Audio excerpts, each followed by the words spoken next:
What's up, family? Gerald the Bossman here. You're tuned into the Bossman Show on AM 1010, AM 1430, 1055 The King. Let the King out at 105theking.com and the Bossman Show at bossmanshow.com. Hit me up on Instagram, The Bossman Show, Twitter at Bossman Show, and Facebook, Bossman Show. It's the Bossman on your radio. Listen to the Bossman Show with your host, JR, Saturdays at 9 a.m. right here on AM 1010, The King. What's up, good people? BetOnline is your number one source for all your betting needs. The latest odds, lines, and matchup reports for baseball, boxing, golf, and more. BetOnline continues to be the fastest and easiest way to place your wagers, including live betting and your favorite casino and card games available to play right from your phone. Head to the website or use your mobile device to sign up today and get in on the action.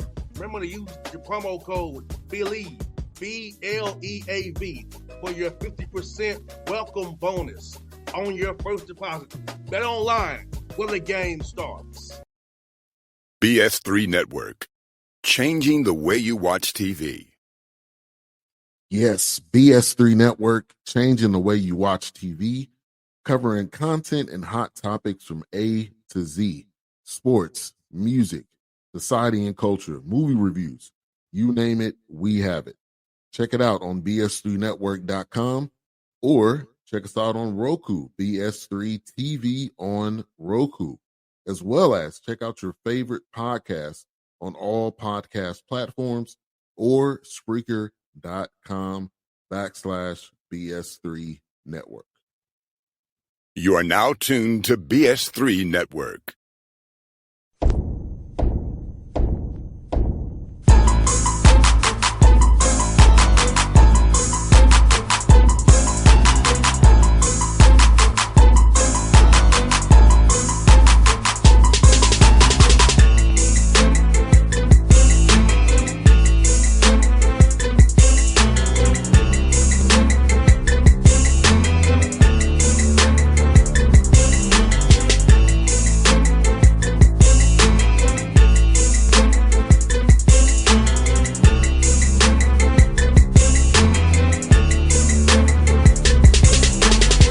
Folks, back on the Bossman Show, going back to the SIAC, going over to Jackson, Tennessee. The next Exodus Jackson on our 40, as it says. It's Coach Vyron Brown with me on the Bossman Show, the Lancaster Dragons. Coach, how things going over there in Jackson today, man?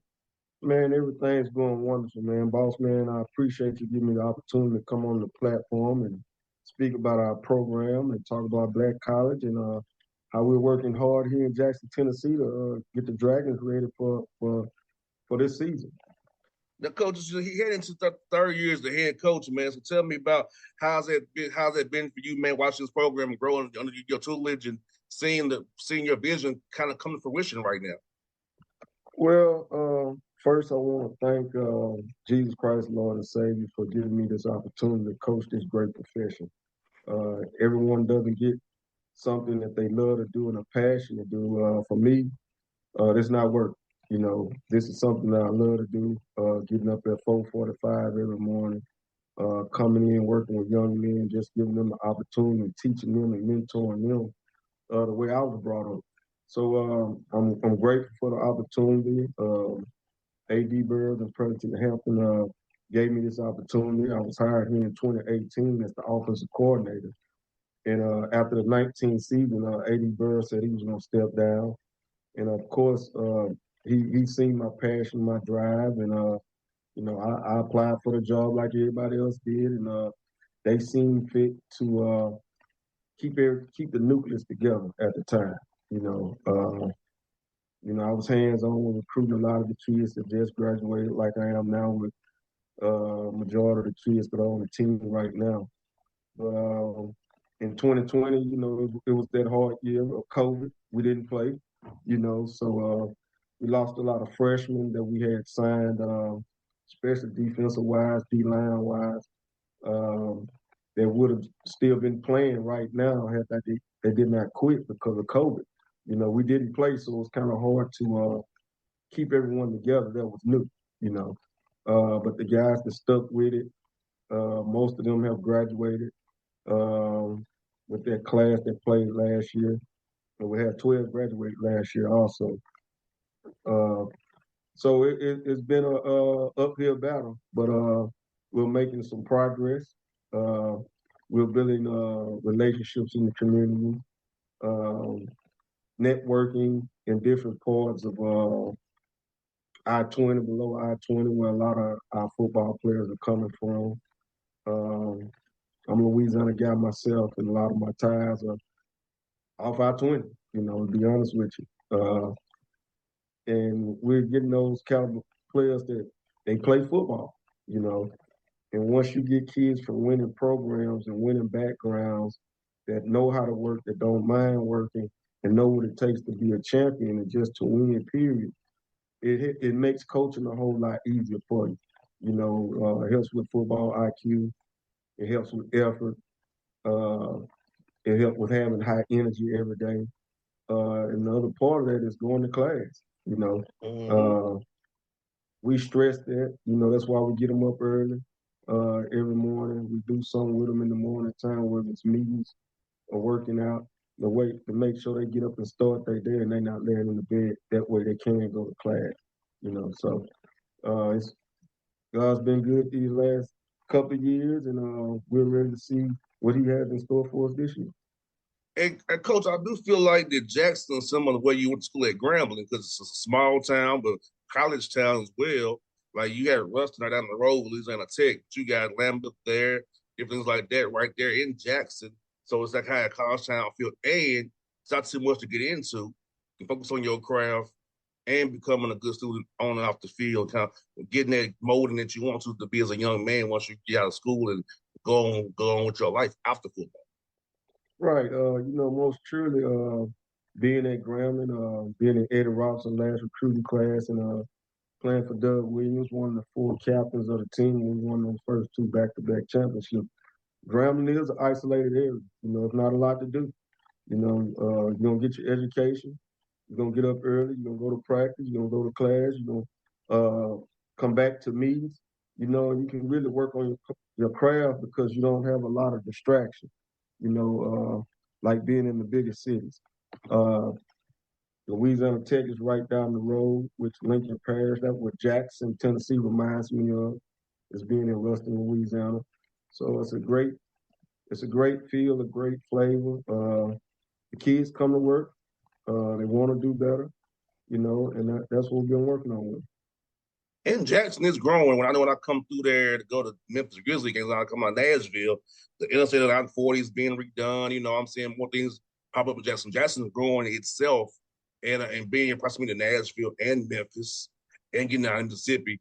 I feel like, it's a vibrant area for internships, getting things set up that way as well. Because I feel like for me, Coach, my degree is not in communications, but it's in business. So this business is helping me be able to run this show 15 years, because I have a career in business, right? So young men need to realize that the education piece of it is very important, but the football piece, so all of us ain't gonna be playing football forever. So we all have we got another part of life phase to go, as we talk about phases of life there. So I think being a spot to me is a good spot. I'm hoping people listening to the interview and give Lane College a try and see what you all offered out there and really look into it seriously. Yeah, being in Jackson, Tennessee is great. We're the only NCAA football program in the area. You have to go all the way to Memphis or Nashville or up to Bethel to basically see another college game. Even though you got Middle Tennessee, we got all those schools around, but right in our area, we're the only NCAA college football team. So we get a lot of support from the community. Guys come out and do internships and get jobs once they get through playing ball and graduate. And that's what it's all about at the end of the day. Going back to your community, being a positive influence and helping send one more person back to school like somebody helped you go. Now, for you, Coach, I'm asking this, man, at what point you decided you wanted to become a head coach or get into coaching? I know my father's a coach. He be 85 years old, 27th, right? So That's his guys still hit him up, and I take him to this crazy weddings, baby showers, things of that nature. So talk about that piece of it, being a coach, and kind of your why for coaching. Well, it all started for me. I was 10 years old, and me and my daddy and my little brother used to be out in the front yard playing catch, and my daddy used to be the all-time quarterback for all the kids in the neighborhood. And we had our own set of plays, A, B, C, and D. That was the plays. That was the routes to run. So he ended up being the neighborhood football coach. My dad did. And, back then it wasn't no team mom and boost the club this and all this. I was the one that had to make the phone calls to let the parents and the team, my teammates know what time practice was and where we was gonna have practice at. And if you need to ride, let us know. So it wasn't no text messaging, emailing wasn't like what it is. I was the one with the team roster. Call, he said, "Hey, you want this team? You're gonna have to do X, Y, Z." And that started my real responsibility, um, training me to be a coach. He coached me and my brother all the way up to seventh grade, basically. So once he sent us off and turned us over to somebody else, everything they was trying to teach other kids, we already knew because we did this on a daily basis. You know, so I went on to high school, played ball in Shreveport, Louisiana, at Woodlawn High School. Robert Parrish, Ted Bradshaw, and Joe Ferguson went to school at. Picked up a trade in the 10th grade of electronics. So done that for 3 years. They tried to hire me, but I ended up going to college at Grambling. Was in the engineering department at Grambling. I have an engineering degree and a master's degree. But when I got through playing football, our D-line coach, who's back now in the game coaching at the university, at Southern University with Coach Dooley, he called my house one day and said, "Hey, V." So my dad answered the phone. He was like, "You want to coach? You want to come back and coach? You in grad school?" And my dad was like, "Hold on." He gave me the phone. So he was calling for me, and I asked him, I said, me being from Shreveport, 45 minutes down the road, it was camp time like it is now. I say, when you want me to be there? He said, practice start tomorrow. I hit that road tonight. Made it to practice. Me and Coach Williams, Doug Williams, sat down and had a talk, and he let me know his expectations. Me and Coach Williams already pretty much had a great relationship because I was one of the captains of the team. So it wasn't like the first time we sat down and talked. But he was telling me about separating being a young coach and being still being an athlete. You know, and so in 2002 I started and was a defensive GA, was an offensive GA, then part time, then full time, and then coordinator, and now head coach. I've worked with Coach Williams, Mike Roach, Melvin Spears, Chris Scott, Darius Asbury, Reggie Barlow,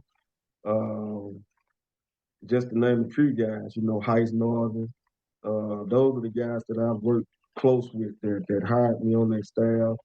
Was a part of my early development. The great Sammy White, and then I get here to Lane College and reconnect with A.D. Burrows, who me and him worked together at Alabama State. So, it's all about networking, doing your best job, and being passionate about what you do. No doubt. And, I know we had that similar thing. 'Cause, my dad would have me out doing the route tree after school, throwing me the football. So now, unfortunately, I'm the only child. Unfortunately, unfortunately. So, but my dad had me out there throwing the route tree. So that's what you say that with your, I mean, everybody had memories of my father having me out there doing the route tree Right. after school. So yeah, man, football is a great game, man. How it helps us and molds us as men and brothers in this world. And tell us about the SIAC, Coach Brown, about how tough the league is. You have two divisions. It's definitely a tough league. The competition is always every week it's a battle. So for the listeners who don't know about it the way you and I do, tell them about how tough the SIAC is every Saturday, Coach. Well, it was new for me because majority of my career, I played in the SWAC, and then I coached in the SWAC, being at Grambling, 2 stints, Alabama State, and Texas Southern, a brief stint at Alcorn and at Prairie View. And then I coached in the CIAA at Shaw University. I was the offensive coordinator there for Coach Ashbury when we won the championship in 2008. So, this conference was new to me. I had to kind of learn the flow and the feel and the caliber of player that you're able to recruit, And once you get to seeing, okay, this school likes to do this, they like to do that, based on who their head coach is, I kind of figured it out, but we're still trying to put some pieces together here. We're building depth on our team, and I think there's something in this conference that everybody goes through. We all kind of picking out the same pot, so most of the time who has the better relationship with the kid, that's who get them through family relationship or coaching relationships. You know how recruiting goes. Fighting that injury bug in the middle of October.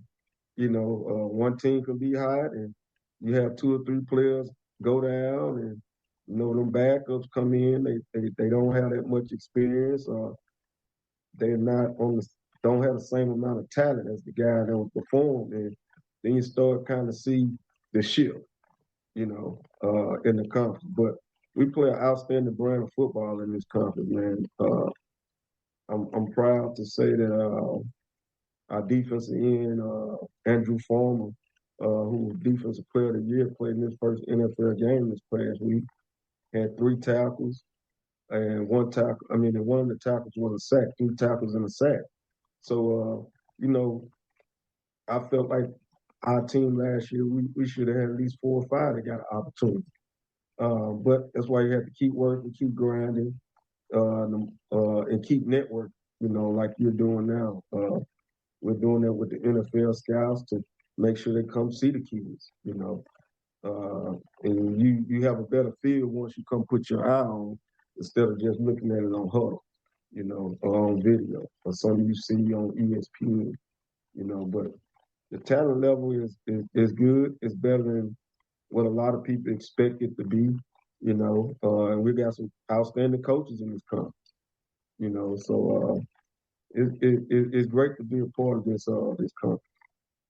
Now, Coach Brown, let me ask you this, man. I know at D2 you don't have the same number of scholarships that you do at the FCS level, the FBS level. So how creative you have to get for Pell Grants, trying to find guys in Tennessee, post scholarships and things of that nature, try to, get guys school paid for as well.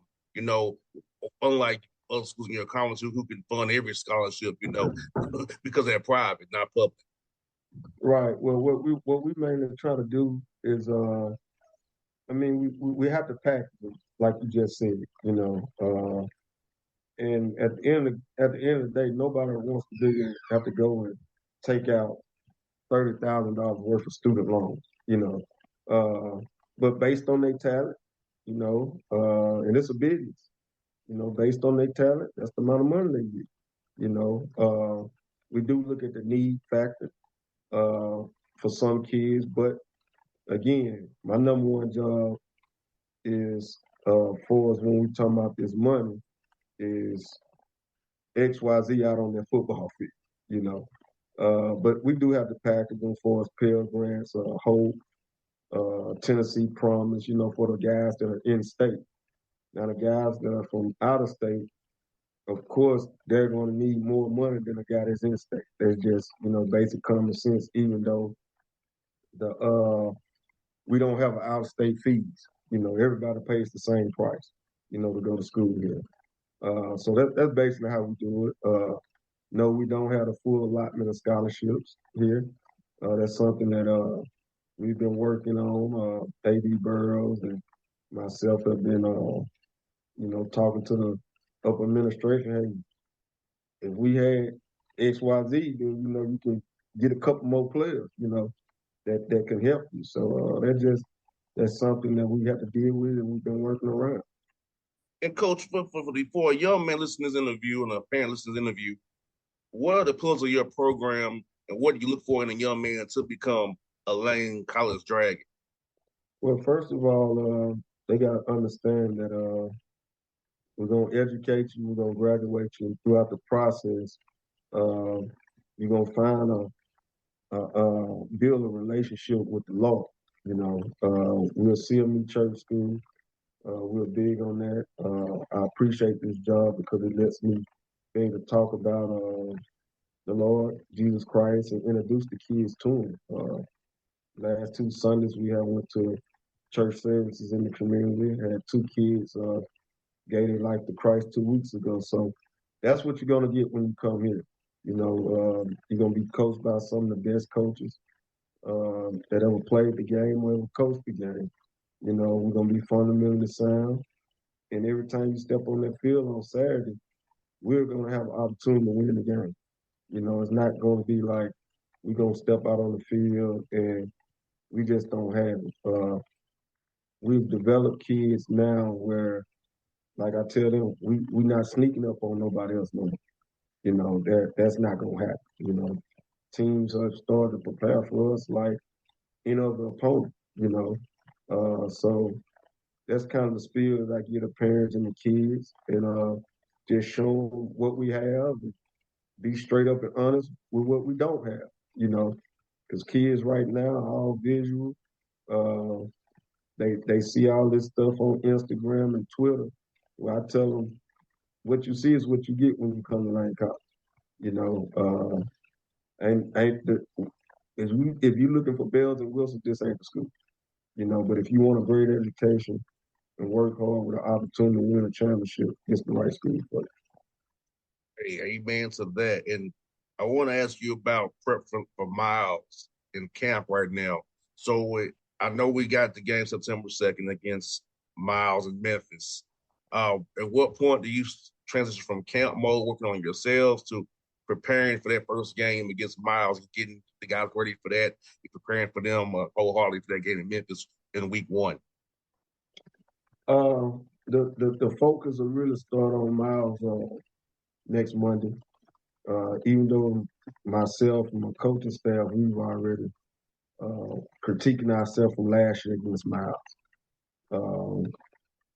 Just going back over the small things, what happened in the ball game late in the game to make the game so close, and really trying to clean that up. For the aspect of the kids, they're still battling for a position. It's not over with. It's not over with till September 2nd. And I want them to be focused and locked in on the process. But to answer your question, we'll start with Miles on next week. 100%. Now, Coach, on this show, we're foodies on this show, so we rolled through Jackson. What are some good food spots in Jackson we can get off one of the mixes and get that you would suggest to us to come and check out when we come down there? Man, what you tell me what you like, and I'll tell you where you can go. We like soul food. We like chicken wings. We like get us some 10 pieces of fries, man. We like pizza. We like all that around here, Coach. Okay, well, I'm gonna give you something a little bit different. Got a little bit different twist on it. Once you get off I-40, over by Union College, it's a place named Cali Blues, and they have a mixture of everything. If you're just looking for all-out Mexican food, you can go to Tequila's. It's another spot that has a mixture of food named Bourbon and Barley's. And of course, you got Buffalo Wild Wings. You got TG Fridays. It's a whole bunch of eating spots, man, and I can't just put my hand on one. But them first 2, if you want to go there, I'm quite sure you'll have a good time. No doubt. Like I said, I know you all play at Clark, so if I'm not busy that day, I'm gonna come see you play at Clark. And of course, I also cover the Grizzlies as well. So And I have a house in Nashville still. So Okay. going through Jackson is not hard for me. So All right. I shoot right through 40, and I'm just happy construction's almost over. So I Yeah. can get through a little bit quick. Yeah, it's almost over. They've been doing a great job with the infrastructure here since I've been living here since 2018. So I've seen the production, seen the growth, and it's just time for the Dragons to win the championship. And Coach, I hope that happens for you, Coach Brown. I appreciate your time today, Coach. Put your number offline so I stay in contact with you, brother. And if you need me for anything, Coach, I'm here for you. This platform is yours anytime you want to have it. Just let me know, shoot me the text, and we're ready to go, man. All right, I appreciate your boss, man. Thank you. BS3 Network. Changing the way you watch TV. Yes, BS3 Network, changing the way you watch TV, covering content and hot topics from A to Z, sports, music, society and culture, movie reviews. You name it, we have it. Check it out on bs3network.com or check us out on Roku, BS3 TV on Roku, as well as check out your favorite podcast on all podcast platforms or Spreaker.com/BS3 Network. You are now tuned to BS3 Network. What's up, good people? Bet Online is your number one source for all your betting needs. The latest odds, lines, and matchup reports for baseball, boxing, golf, and more. Bet Online continues to be the fastest and easiest way to place your wagers, including live betting and your favorite casino and card games available to play right from your phone. Head to the website or use your mobile device to sign up today and get in on the action.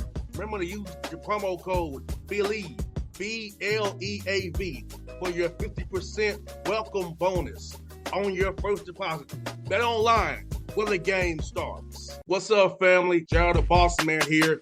You're tuned into the Bossman Show on AM 1010, AM 1430, 1055 The King. Check The King out at 105theking.com and the Bossman Show at bossmanshow.com. Hit me up on Instagram, The Bossman Show, Twitter at Bossman Show, and Facebook, Bossman Show. It's the Bossman on your radio. Listen to The Bossman Show with your host, JR, Saturdays at 9 a.m. right here on AM 1010, The King.